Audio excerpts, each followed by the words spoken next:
Tu crois qu'il faut être millionnaire pour vivre de ces dividendes? Erreur. En 2026, certaines personnes commencent avec moins de 100 euros par mois et construisent un revenu passif pendant que d'autres attendent le bon moment depuis 10 ans. Le pire, la majorité des débutants détruisent leurs chances avec une erreur invisible. Dans cette vidéo, je vais te montrer la stratégie réaliste pour commencer à vivre de ces dividendes en 2026, même si tu pars de zéro. On va voir combien il faut vraiment investir, les erreurs qui ruinent les débutants, les actions à éviter, et surtout, la méthode simple qui peut transformer quelques centaines d'euros en machine à cash sur plusieurs années. Reste jusqu'à l'étape 5, c'est celle que presque personne n'applique, alors que c'est elle qui accélère tout. Le problème aujourd'hui, c'est que les réseaux sociaux vendent du rêve. On te montre des gens qui gagnent 5000 euros par mois en dividendes, mais personne ne t'explique les années derrière. Résultat, les débutants font n'importe quoi. Ils achètent des actions au hasard, cherchent des rendements absurdes à 12%, paniquent dès que le marché baisse, puis abandonnent. Et pendant ce temps-là, ceux qui comprennent les vraies règles construisent tranquillement un patrimoine qui peut payer leur loyer, leurs vacances, voire leur liberté financière. Parce qu'en réalité, vivre des dividendes, ce n'est pas un coup de chance, c'est une stratégie. Et plus tu commences tôt, plus le temps travaille pour toi. Avant même de parler d'argent, il faut comprendre une chose essentielle. La majorité des gens investissent sans comprendre ce qu'ils achètent réellement. Et ça, c'est dangereux. Parce que quand le marché baisse, ceux qui ne comprennent pas paniquent. Ils vendent tout, ils perdent de l'argent. Puis ils disent « la bourse, c'est une arnaque ». Alors qu'en réalité, ils n'avaient juste pas compris le jeu. Un dividende, c'est quoi exactement? Imagine que toi et plusieurs amis achetez ensemble un petit restaurant. Le restaurant travaille bien. À la fin de l'année, il fait des bénéfices. Vous avez alors deux choix. Soit garder l'argent dans le business, soit partager une partie des gains entre les propriétaires. Eh bien, les dividendes, c'est exactement ça. Quand tu achètes une action, tu deviens propriétaire d'une toute petite partie d'une entreprise, même si tu n'as qu'une action. Ça paraît fou, mais quand tu possèdes une action d'une entreprise, tu possèdes littéralement une partie du business. Et certaines entreprises décident de partager leurs bénéfices avec leurs actionnaires. C'est ça, un dividende. Donc pendant que l'entreprise vend, travaille, fait du profit, toi, tu peux recevoir de l'argent sans travailler davantage. Et ça, beaucoup de gens ne le réalisent pas. Parce qu'à l'école, on nous apprend surtout à échanger notre temps contre de l'argent. Mais ici, ton argent travaille à ta place. Et attention à un énorme malentendu. Les dividendes ne sont pas un bouton magique. Tu ne mets pas 500 euros aujourd'hui pour recevoir 5000 euros demain matin. Les réseaux sociaux montrent souvent des captures d'écran absurdes. J'ai gagné 2000 euros ce mois-ci. Revenu passif incroyable. Quitte ton travail grâce aux dividendes. Mais personne ne montre les années de construction derrière. Et c'est justement là que les débutants abandonnent trop vite. Parce qu'au début, les chiffres semblent ridicules. Tu investis, tu reçois 3 euros, 8 euros, 15 euros de dividendes. Et ton cerveau te dit « ça sert à rien ». Mais attends, c'est exactement ici que les investisseurs intelligents pensent différemment. Eux ne regardent pas ce que les dividendes valent aujourd'hui. Ils regardent ce qu'ils peuvent devenir dans 10 ans. Parce qu'un dividende, ce n'est pas juste de l'argent reçu, c'est une graine. Une graine qui peut produire d'autres actions, d'autres dividendes, puis encore plus d'actions. Et c'est là que la machine commence réellement. Imagine une petite boule de neige. Au départ, elle est minuscule. Franchement, elle semble inutile. Mais plus elle roule, plus elle grossit. Et au bout de plusieurs années, elle devient énorme. Les dividendes fonctionnent pareil. Au début, lentement, silencieusement, presque invisiblement. Puis un jour, l'effet composé devient violent. Et le plus fou, ceux qui réussissent le mieux ne sont pas forcément les plus intelligents. Souvent, ce sont juste ceux qui ont continué assez longtemps. 100 euros investis chaque mois pendant 20 ans. Puis faire apparaître le temps, le talent. Parce qu'en investissement, la patience bat souvent l'émotion. Et maintenant qu'on a compris ce qu'est réellement un dividende, on va voir l'erreur qui détruit presque tous les débutants. Et crois-moi, cette erreur paraît logique au départ.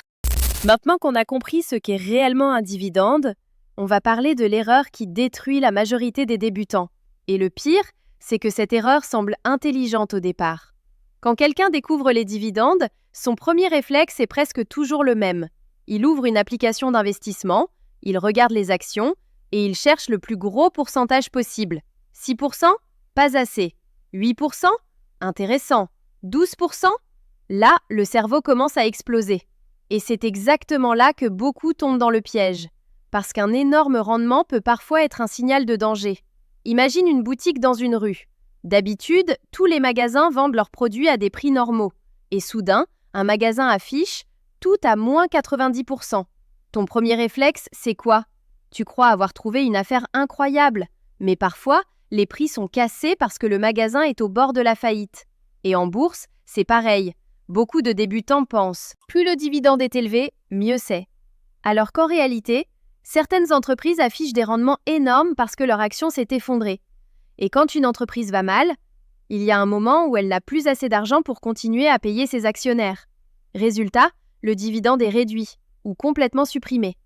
Et là, le débutant prend une double claque. Il perd son revenu et la valeur de son investissement. C'est pour ça qu'il faut arrêter de regarder uniquement le pourcentage. Ce que tu veux vraiment, ce sont des entreprises capables de payer leurs dividendes longtemps, très longtemps. Des entreprises solides, rentables, stables. Celles qui traversent les crises sans disparaître. Parce qu'en réalité, le but n'est pas de gagner énormément pendant 3 mois. Le but, c'est de construire une machine qui peut tourner pendant des décennies. Et ça change complètement la façon d'investir. Par exemple, certaines entreprises augmentent leurs dividendes chaque année depuis 10 ans, 20 ans, parfois même plus de 30 ans. Même pendant les crises économiques, les cracks, les périodes difficiles. Et ça, c'est beaucoup plus puissant qu'un rendement flashy sur Internet. Un dividende trop élevé peut être un signal de danger. Parce que les réseaux sociaux adorent montrer les chiffres impressionnants. Mais les vrais investisseurs regardent autre chose, la stabilité, la croissance et surtout la durée. Imagine 2 personnes. La première cherche constamment le rendement le plus élevé, les actions miracles, les gains rapides. La deuxième choisit tranquillement des entreprises solides, puis laisse le temps travailler. Pendant quelques mois, la première peut sembler plus intelligente. Mais sur plusieurs années, très souvent, c'est la deuxième qui finit loin devant. Parce qu'en investissement, survivre est plus important que briller pendant une semaine. Et il y a une phrase que beaucoup de débutants devraient entendre. Un mauvais investissement avec un gros dividende reste un mauvais investissement. Tu dois toujours te poser cette question. Est-ce que cette entreprise pourra encore payer ses actionnaires dans 10 ans? Parce qu'un dividende durable vaut beaucoup plus qu'un rendement spectaculaire qui s'écroule demain. Et honnêtement, au début, cette approche paraît moins excitante, c'est vrai. Mais les stratégies ennuyeuses sont souvent celles qui rendent riches sur le long terme. Les investisseurs patients battent souvent les investisseurs émotionnels. Et maintenant qu'on a évité le piège des faux gros rendements, on va voir la solution que beaucoup de débutants auraient dû utiliser dès le départ. Et cette solution peut éviter énormément d'erreurs. Maintenant qu'on a vu pourquoi courir derrière les énormes dividendes peut devenir un piège, voici probablement la solution la plus intelligente pour un débutant en 2026, les ETF. Et honnêtement, beaucoup de gens auraient évité de grosses erreurs s'ils avaient commencé par là. Parce qu'au début, choisir des actions une par une peut devenir extrêmement compliqué. Tu regardes les bénéfices, les dividendes, les dettes, les graphiques, les actualités, et rapidement ton cerveau surcharge. Résultat, la majorité des débutants font une de ces 2 erreurs. Soit ils n'investissent jamais parce qu'ils ont peur de se tromper, soit ils achètent des actions au hasard après avoir vu une vidéo TikTok de 20 secondes. Et les 2 peuvent coûter très cher. C'est exactement pour ça que les ETF existent. Un ETF, imagine simplement un énorme panier. Dans ce panier, tu peux avoir 50 entreprises, 100 entreprises, parfois même plusieurs centaines. Donc au lieu de miser tout ton argent sur une seule entreprise, tu investis dans tout un groupe d'entreprises en même temps. Et ça change absolument tout. Parce que si une entreprise traverse une mauvaise période, les autres peuvent continuer à performer.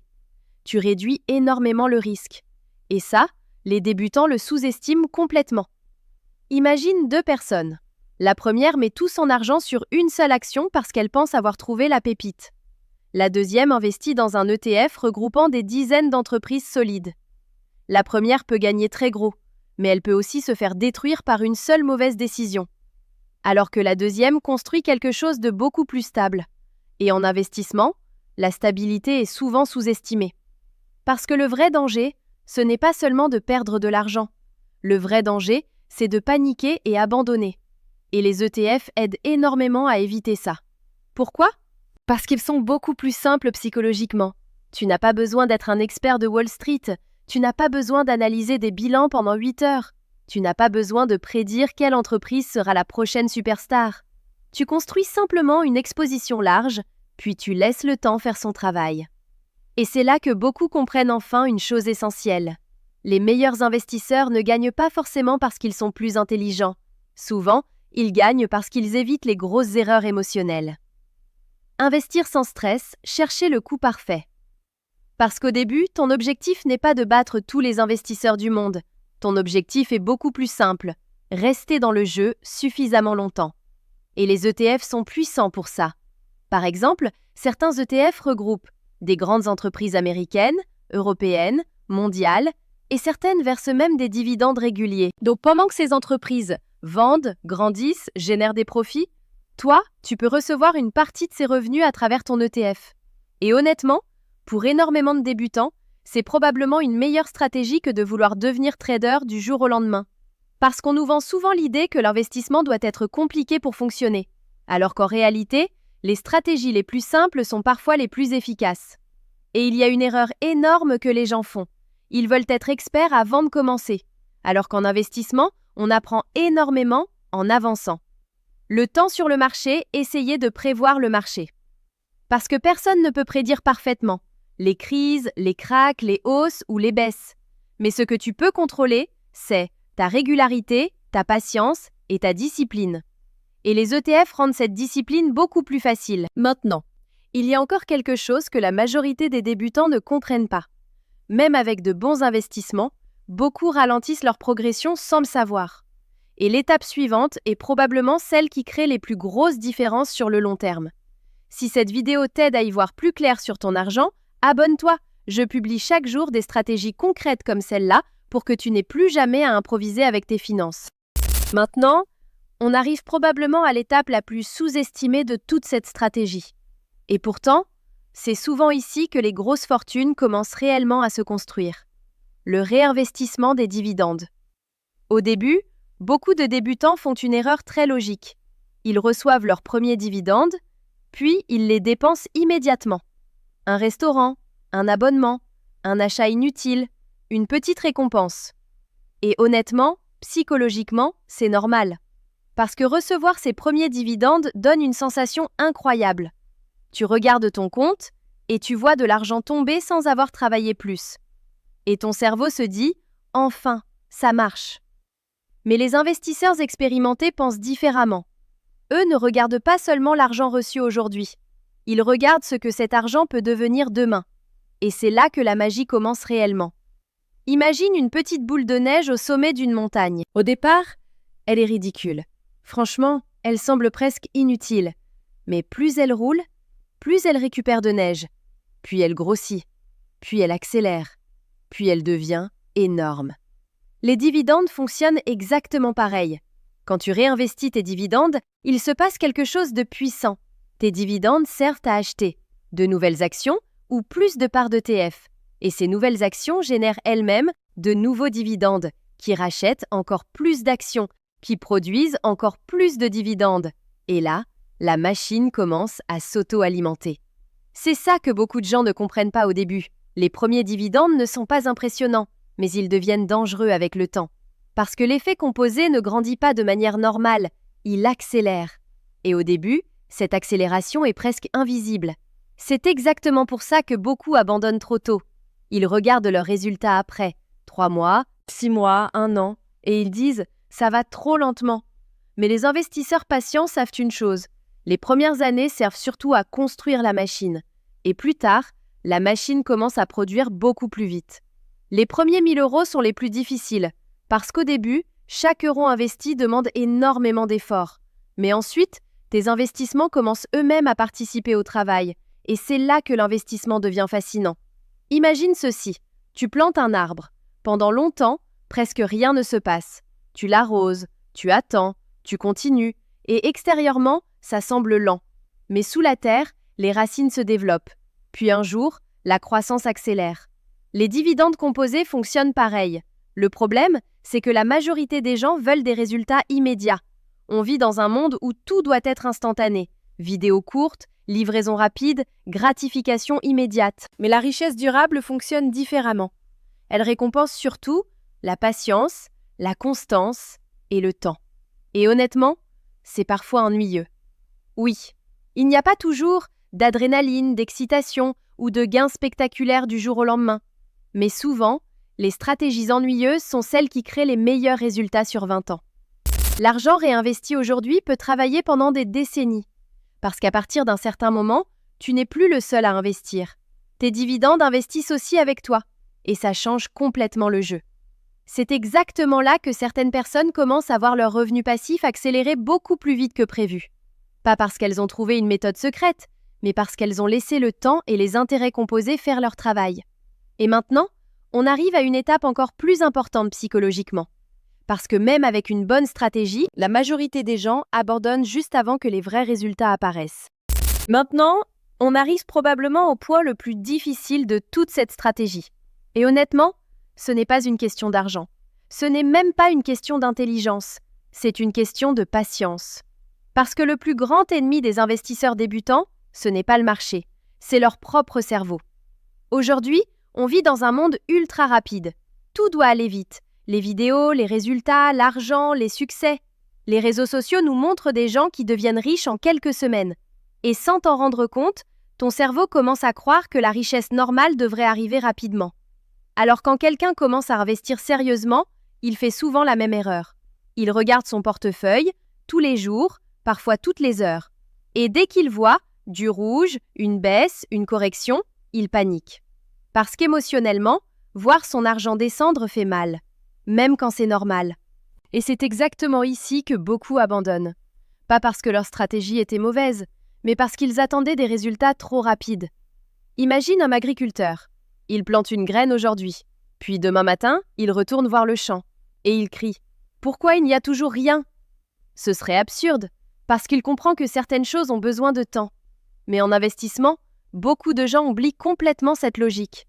Ils veulent planter aujourd'hui et récolter demain.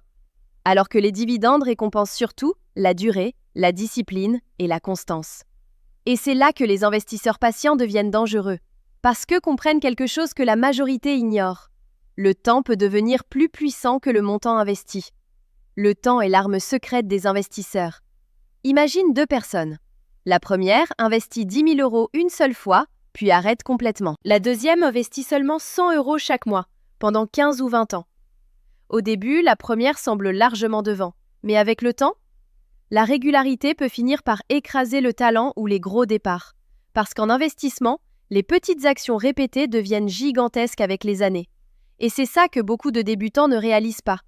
Les grosses fortunes ne se construisent pas toujours avec des coups spectaculaires. Très souvent, elles se construisent avec des habitudes répétées pendant très longtemps. Et honnêtement, la partie la plus difficile n'est pas technique. La partie la plus difficile, c'est émotionnel. Continuer quand les marchés baissent, les résultats semblent lents, les autres se moquent ou quand tu as l'impression que rien ne se passe. Parce qu'en réalité, énormément de choses se passent. Simplement, elles sont invisibles au début. Comme un avion. Quand un avion décolle, il utilise énormément d'énergie, juste pour quitter le sol. Au début, l'accélération semble lente. Puis une fois en altitude, tout devient beaucoup plus fluide. Les investissements fonctionnent pareil. Les premières années sont souvent les plus frustrantes. Mais ce sont aussi les plus importantes, parce que tu construis ton capital, tes habitudes et surtout ta discipline. Les investisseurs émotionnels abandonnent souvent avant les résultats, parce que le marché récompense rarement ceux qui veulent devenir riches trop vite, mais il récompense souvent ceux qui restent suffisamment longtemps. Et il y a une vérité que peu de gens disent. L'investissement est parfois ennuyeux. Oui, il n'y a pas toujours d'adrénaline, de sensations fortes ou de résultats explosifs. Mais ce côté ennuyeux est souvent ce qui protège les investisseurs intelligents des grosses erreurs. Et plus le temps passe, plus tu réalises quelque chose d'incroyable. Au début, tu travailles pour ton argent. Puis un jour, ton argent commence progressivement à travailler pour toi. Et ça, c'est le moment que beaucoup attendent sans même comprendre comment il arrive réellement. Maintenant, il reste une dernière étape. Et honnêtement, c'est probablement la plus importante de toute cette vidéo. Parce que la majorité des gens regardent ce genre de contenu, comprennent tout, sont motivés pendant 24 heures, puis ne passent jamais à l'action. Et maintenant, on arrive probablement à l'étape la plus importante de toute cette vidéo. Parce qu'honnêtement, la majorité des gens qui regardent du contenu sur l'investissement ne manquent pas d'informations. Ils manquent d'action. Ils regardent des vidéos, des stratégies, des conseils, des analyses, mais ils restent bloqués au même point pendant des années. Pourquoi? Parce qu'ils pensent qu'il leur faut plus d'argent, plus de connaissances, plus de confiance ou le moment parfait. Mais le moment parfait n'existe pas. Et ça, c'est une vérité que beaucoup comprennent trop tard. Imagine deux personnes. La première dit « Je vais commencer quand j'aurai plus d'argent ». La deuxième commence avec 50 €, 100 € ou même moins. Au début, la première personne semble plus prudente, mais pendant qu'elle attend, le temps continue d'avancer. Et en investissement, le temps est probablement la ressource la plus précieuse, parce qu'un euro investi aujourd'hui peut travailler pendant 10 ans, 20 ans, parfois même toute une vie. Alors qu'un euro investi plus tard perd une partie énorme de ce potentiel. Et c'est exactement là que beaucoup se trompent. Ils pensent que ce qui compte le plus, c'est le montant, alors qu'en réalité, ce qui compte souvent le plus, c'est la régularité. Commencer petit, ne jamais commencer. Parce qu'au début, ton objectif n'est pas d'impressionner Internet. Ton objectif est simplement de construire une habitude. Et cette habitude peut littéralement changer ta vie financière sur le long terme. Imagine quelqu'un qui investit seulement 100 € chaque mois. Au départ, ça semble presque inutile. Tu regardes le chiffre et ton cerveau dit « ça ne changera jamais ma vie ». Mais ce que beaucoup oublient, c'est que les résultats impressionnants paraissent souvent ordinaires au début. Regarde un arbre immense. Au départ, c'était juste une petite graine. Regarde une entreprise gigantesque. Au départ, c'était juste une idée. Regarde certaines personnes financièrement libres aujourd'hui. Beaucoup ont commencé avec des montants ridicules. La différence, c'est qu'ils ont continué. Encore, et encore, et encore. Même quand les résultats semblaient lents, les marchés baissaient, ou quand personne autour d'eux ne comprenait ce qu'ils faisaient. Parce qu'à un moment, la constance devient plus puissante que la motivation. Et honnêtement, la motivation disparaît rapidement, mais les habitudes, elles restent. La richesse se construit souvent dans le silence, parce que pendant que beaucoup cherchent le prochain coup, l'argent rapide, la stratégie miracle, les investisseurs patients construisent lentement quelque chose de beaucoup plus solide. Et il y a une chose importante que tu dois comprendre. Tu n'as pas besoin d'être parfait pour commencer. Tu vas faire des erreurs, tout le monde en fait. Tu vas parfois investir trop tard, hésiter, douter ou regretter certaines décisions. C'est normal, même les meilleurs investisseurs du monde ont fait des erreurs. La différence, c'est qu'ils ont continué malgré ça. Parce qu'en investissement, attendre d'être prêt est souvent le meilleur moyen de ne jamais commencer. Et plus tu repousses, plus tu perds quelque chose que personne ne peut récupérer, le temps. Imagine-toi dans 10 ans. Est-ce que tu préfères regarder en arrière en te disant « heureusement que j'ai commencé » ou « j'aurais dû commencer plus tôt ». Parce qu'au final, vivre de ces dividendes ne commence pas avec énormément d'argent, des stratégies compliquées ou des connaissances parfaites. Ça commence avec une décision simple. Commencer. Même petit, même imparfaitement, mais commencer maintenant. Et honnêtement, le plus beau dans cette stratégie, ce n'est pas seulement l'argent. C'est la sensation progressive de construire quelque chose qui peut travailler pour toi pendant que tu dors. Petit à petit, mois après mois, année après année. Jusqu'au jour où tu réalises que les petites décisions que personne ne voyait ont fini par transformer complètement ta situation financière. En résumé, ne cherche pas les rendements absurdes, privilégie les entreprises solides ou les ETF, réinvestis tes dividendes et pense long terme. C'est comme ça que les revenus passifs se construisent réellement. Et toi, est-ce que tu aimerais vivre un jour uniquement grâce à tes dividendes? Ou tu préfères utiliser cette stratégie comme complément de revenus? Dis-le-moi en commentaire. Et si tu veux aller plus loin, la vidéo juste ici t'explique comment construire ton premier portefeuille d'investissement étape par étape.